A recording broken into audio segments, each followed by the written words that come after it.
Hey, how you guys doing? I'm Doing. back. What an intro is. I mean, I was in Vegas last week. This is Cyber Unfiltered. We welcome you. We're welcoming a group of professionals.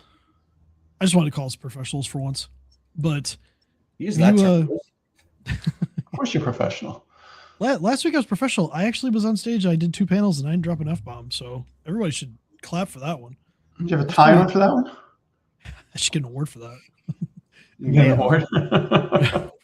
For not dropping F bombs on stage. All right. Today, I want to talk about Anthropic Mythos. The single greatest announcement I've seen where tech stocks dumped, cybersecurity stocks dumped, people panicked, all because Anthropic released a nice little 245-page report about this new model that they won't even release, that they then produced a project, Glasswing. I think that's what it is. Better verify that. But yeah. So what did the model do? Well, let's just start with a little bit of story. So they announced that this model did something really cool. They created it. They put it in a sandbox. It had no internet access, no tools, and they told it to escape. And then the guy went, and then Sam Bowman decided to go eat a sandwich in the park, and he got a message from the model saying it had escaped. Not only that, it posted the exploit on several websites, unprompted. So it was called the sandwich incident. Yeah. Now you understand kind of why people were freaking out and why they aren't releasing the model right away. But Look, it's nicer than Skynet. It just interrupted his sandwich and tattled on it. So, I mean, didn't. yeah, I mean, it That's didn't do anything bad. This is the first report that I've seen from anybody saying that something a model has escaped a sandbox like this. Mhm. I guess it. What do you guys think about this? What's the first thing that comes to your mind when you hear this? We're all doomed. That's not the answer. Come on, guys. You can't be doom and gloom here on this pod. I don't Initially, know. I wonder how sensationalized it is. I really, really can't wait to learn more details. It's freaky, but I'm very curious, to be honest. I think it was a very general statement. Pizza. Well, yeah, it should order us all pizza. I mean, that's really doing a service. I mean, tokens are real right now. So order the pizza, huh? Yeah, should order pizza and just deliver it to the guy. So I read part of the report. I didn't read all 245 pages because, quite frankly, that's a book, and I'm not going to read a book for this. But it's definitely, they didn't design the model around this, right? Like they designed the model for coding and stuff like that. Then they figured out that it was really good at looking at software and then finding 0 days, so vulnerabilities that hadn't been found before, and they decided that, hey, instead of releasing this to the public, we're gonna do something called Project Glasswing, and we're gonna invite in like Google, Amazon, JP Morgan Chase, and a bunch of other companies to actually look at this and show them this, because apparently it had already found vulnerabilities in almost every piece of software that they've thrown at it. Wow. We made a very efficient hacker that I would hope stays ethical, but it's freaky. But it was just a byproduct because it was just supposed to get smarter at coding.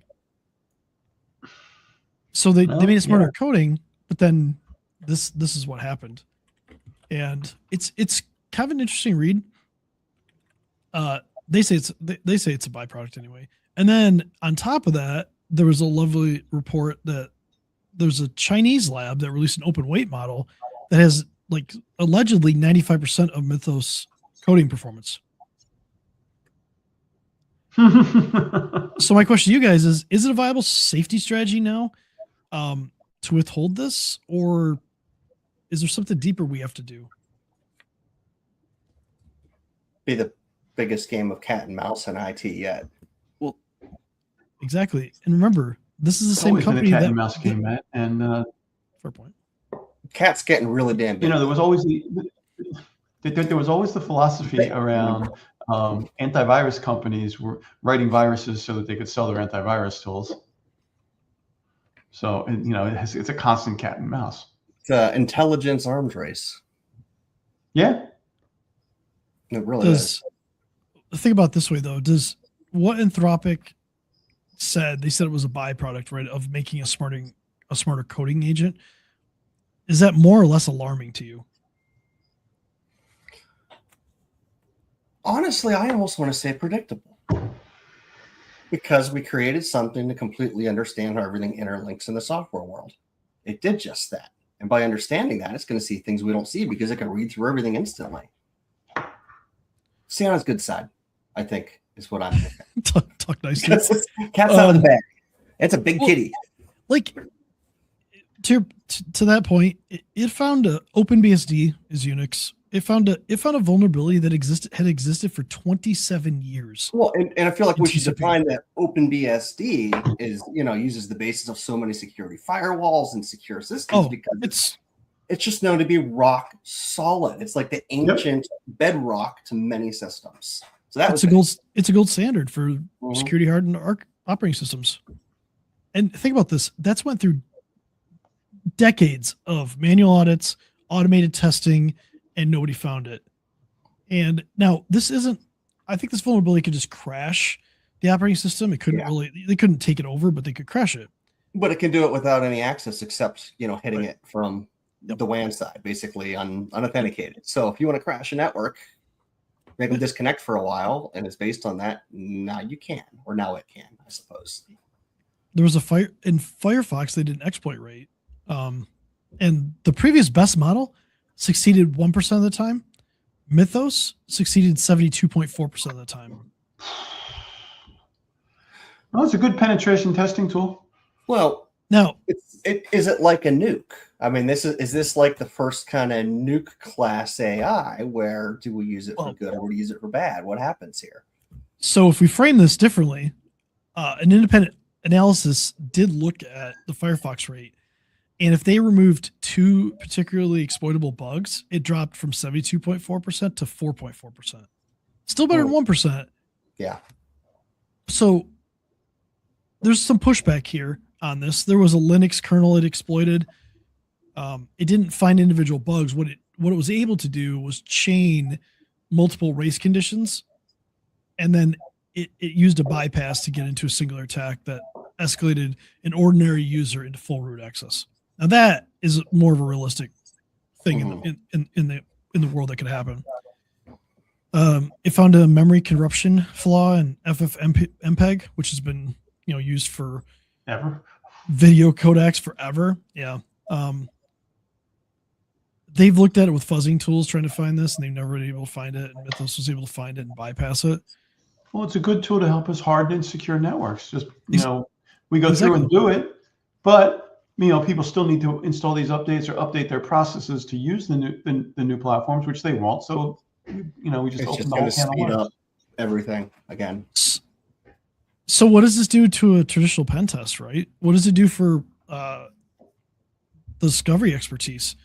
Because you take humans, we take hours to do things. If AI can do in hours what it takes or minutes, a team maybe takes hours to days to weeks. What happens to that market? Someone still needs to validate the results and understand what's going on. So it doesn't make it go away. It makes everybody more efficient.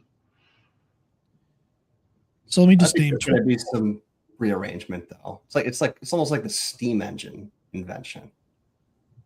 So now that we have that quick conversation, now we go into who's in Project Glasswing, right? So there's 12 primary partners: Amazon with AWS, Google, Microsoft, Apple, Cisco, CrowdStrike, NVIDIA, Broadcom, Palo Alto Networks, JP Morgan Chase. Why they only chose one bank beyond me. They picked the Linux. They have the Linux Foundation in there, and Anthropic, of course, because you couldn't exclude yourself from your own project. There's also 40 additional critical infrastructure organizations. And the goal of this is to scan and harden the code bases that underpin the global banking, energy, and logistics sector before capabilities spread to adversarial actors. So my question to you is, will it be abused? Like, is this just the beginning? Because if they can do this, and there's a Chinese one coming out of an open lab that claims to have 95% of the capabilities, how long before these capabilities become real in open source models? Arms race. Yep. It really is an arms race at this point. And Anthropic, with their bleeding heart, has committed $100 million in usage credits to this group, $4 million in credits to indirect donations, and $2.5 million to OpenSF through the Linux Foundation. So, if you haven't looked at the cost of Mythos, it's pretty entertaining. Guys, sorry, we may have created Skynet. We're going to try to contain it because we don't want to, crash our own stuff either. We didn't mean to almost destroy society. Okay, we're going to give you some usage tokens, but as soon as those usage tokens are out, you're going to pay us because the usage of Mythos is not cheap. It's kind of crazy. So, but what does it say? I'll turn this over to you guys. What does it say when you go to your rivals like Google and Microsoft and Apple, and you say, "Hey, we need to work together on this"? I feel like it almost says, "Oh my God, what have we done? Come check this shit out because we need to work together." And I kind of hope that spirit continues, to be honest, because if it's this powerful in like one company's hands, that's a little scary. If it's used to secure everything before, we have this just out in the wild, good. But I also feel like this is a hero origin story or a bad person origin story, like the way many comics start too. I think, Matt, you really hit it on the head. This really is turning into an arms race. So I'm glad you said arms race. Okay. You couldn't have teed this up better for me. Now let's go back to March when the Department of Defense designated them as a supply chain risk, Anthropic. So the company that's designated as supply chain risk because they told the government no, now sets up its own project with competitors because it sees the future. It sees the future that we all have to work together to protect the very fabric that runs our country, the businesses that exist, the data that's out there. And where's the government in all this? The government decides that they're a supply chain risk and they don't want to actually be part of this. However, Scott Bessent went in front of the banks and brought this to them. So they are playing ball while they're also calling them a supply chain risk. So when you look at a threat like this, to your point, Matt, where's the government in all this? You know how hard I try to avoid getting political, but this isn't politics. This is straight up government at this point. Yeah, they effed up. Plain and simple. They got adversarial. And here we are. Because, shouldn't CISA be part of this? Absolutely. That's why CISA exists. CISA got gutted, isn't it? They're starting to bring some people back, but they did get cut, significant cuts. Yeah, some of the shutdown didn't help because they're part of the Department of Homeland Security. Yeah. So, by the way, folks, that's Cybersecurity, Infrastructure, and Security Administration. It's the folks that are supposed to be in charge of this kind of stuff. Well, anyway, this is a topic that we're going to be able to talk about for weeks and maybe months on end. But it will be. But there is some information that came out today. So I think we all agree the government should be involved in this. The regulation. I don't even think this is regulation at this point because I think this is just out in the wild. It's like, how can we work together to be faster and things like that? But the UK, their AI Security Institute, did publish an independent evaluation, and they ran it through a 32-step corporate network attack simulation called the Last Ones. And that was super interesting because human takes about 20 hours to complete it. Mythos only completed all 32 steps, 3 out of 10 attempts. So it does show that this isn't as cut and dry as you would think. Because it's for coding, it can identify 0 days, it can change certain things together. But it's the first AI model to solve the full simulation end to end. But it doesn't always connect the dots properly. But it was only successful 30% of the time. But the previous best was Opus 4.6, which is their last model, and it only got through half the steps. That was the best it ever did. And on average, Mythos only got through 22 of the 32 steps. So yeah, they ran it 10 attempts, but they only completed it 3 times. Here's the thing. This wasn't run against a network that had defenders monitoring the network. There was no endpoint detection response tool running. There was no SIM generating alerts. There was no incident response team reacting in real time. No SOC team. No consequences for tripping an alarm. So yes, the model is something that we have to be worrisome about as it gets out there. But when you look at it, what we can kind of conclude is it's not there yet. Not to say it won't be. If you're not running an insecure network, if you have a hardened network and you have a lot of these tools in place, these controls in place, you don't have as much to worry about as what initially came out. I think the point is the clock is getting faster every year to lock things down. It highlights the importance of do the basic things now. Well, you should have been doing the basic things before, but like the quicker you get to that point, the less this matters. Now, who knows? In 6 months, this might be all BS, and it might just be to the point where it's like, it doesn't really matter. Now we're just going to bypass your endpoint detection response. We're going to do all this stuff. But the recommendation here is to invest in cybersecurity fundamentals. Get ready now, because this isn't slowing down. This is anything but slowing down. And also, this model is incredibly expensive. So for attackers to use this model specifically, it's going to cost a lot of money. Don't necessarily see that realistically in the near future. But how many more models are going to catch up? Yeah, well, and that's the thing. It's everything continues to escalate a little hockey stick like, a little faster. So I think it's kind of I've used the phrase before. It's a warning shot off the bow of what's coming, and it tends to come though. Yeah, I mean. Maybe this is the way we say it. The AI isn't coming for the companies that do the work, do the basic fundamentals. It's coming for the ones that don't. Mm-hmm. So, if you're listening, we hope you are, and you're not sure whether your defenses would hold up against what we just talked about, it's time to take action. I know a guy. Well, you know a guy? 3 guys, 5 guys, 10 guys. I know a bunch of guys that can help you. There's plenty of guys. Right. There's plenty of companies that need help right now. Take the action. Talk to somebody. Even if it's not one of us, talk to somebody. Start assessing where you are. Have a security program. If you don't have one today, you need to start talking to somebody about getting one. Because this stuff is real. This stuff is accelerating. It's not going away anytime soon. And the longer you wait, the more of a target you're going to be. What they pretty much concluded is small businesses, medium-sized businesses who don't actually invest in cybersecurity are the ones that are going to get hit with automated attacks first. Yep. So this is a fun one. I'm gonna try. We'll try. I got one for next week too. Do you guys remember Power School? Yeah. Oh yeah.